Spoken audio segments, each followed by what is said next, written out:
Hi there, I'm meteorologist Mariel Ruiz. So thanks for joining us on WFAA Plus. This is your update for Friday morning, and it's about 9 in the morning. We're going to take a look at satellite and radar right now. Right now, we are seeing a few showers and thunderstorms along the Red River starting to dip south into the Metroplex. And what we're looking at is a cold front actually working its way into the area. And that cold front is what's helping guide a lot of this shower and thunderstorm activity into the area. Right now, I am seeing some heavier rain along I-35 between Gainesville and northern Denton County.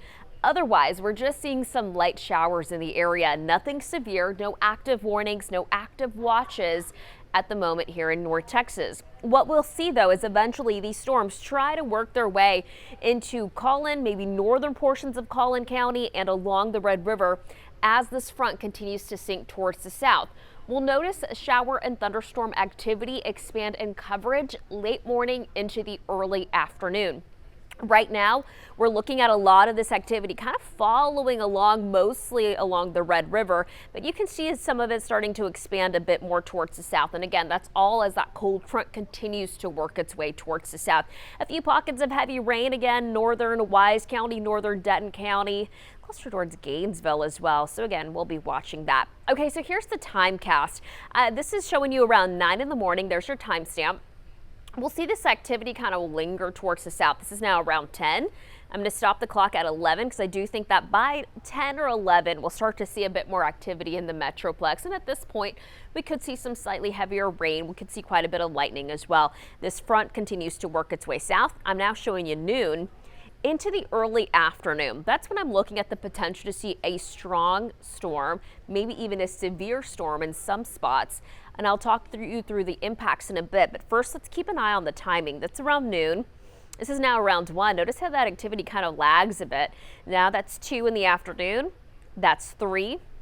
That's 4. See that front now working its way south? That's 5, and that's 6. This particular model is backing off on much activity around midday, but there are some models that show a little few more thunderstorms in the region. And with those thunderstorms, again, we could see the risk of a few of them being strong. So let's talk about the risks now. This is our severe weather outlook for today. This part, the green that you see, that's a level 1 out of 5. That level 1 indicating current activity. There's nothing severe out there right now other than heavy rain that could lead to areas of flooding. The yellow, that is a level 2 out of 5. That's a slight risk for severe weather. A slight risk for severe weather means that we could see 1 or 2 additional showers or thunderstorms that are severe. Right now, the main concern, up to quarter-size hail, up to 60-mile-per-hour wind gusts around this area late morning into the early afternoon. Then there's the enhanced risk. That includes Hill, Navarro, Henderson County towards the southeast. The risks are slightly heightened in this area. So as these thunderstorms work their way towards the southeast along a cold front, temperatures are going to be climbing ahead of that front. So that's going to add a little bit more of instability. So the risk there is slightly higher this afternoon. And the main concern, up to quarter-size hail as well as up to 60-mile-per-hour wind gusts. And this is also where the low tornado threat is. I'm not saying that there are guaranteed tornadoes, but there is a very low chance for them across our southeastern counties this afternoon and evening. We're going to be watching that very closely. So right now, 66 degrees at DFW Airport. Look at the cloud cover overhead. Our air is still very humid, and that's really going to be fuel for some of these showers and storms. Keep in mind, we saw record rainfall on Wednesday, so additional rain at this point could also cause a flood concern.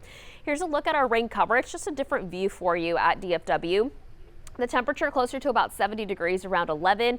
We top out about 75 degrees at 3. After that, temperatures will be dropping. Again, that cold front moving through. But look at our rain coverage. It goes up to about a 40% at 11, 50% around 1. And between 1 and about 5, I'm expecting about 60%. So that'll be really when we're going to see a bulk of our rainfall happening today. And then as we head into the evening, about 20% coverage around 7, temperature of 70 degrees. A lot of the highs today in the mid 70s. Your end of the week forecast shaping up like this: 75 degrees today. After this front pushes through, drier air is going to filter in, cooler air is going to filter in, and that's what leads us to a beautiful weekend. Morning lows will be in the 50s, afternoon highs in the 70s. You'll see sunshine all weekend, and then we are looking at another potential for strong to maybe even severe storms as we head into Tuesday of next week. That's our next WFAA weather alert day. Today again, we continue to see our WFAA weather alert day for those thunderstorms that we're expecting late morning into the early afternoon. Be sure to stay with us right here on WFAA Plus, so we will bring you any updates as we see them necessary here in the next several hours.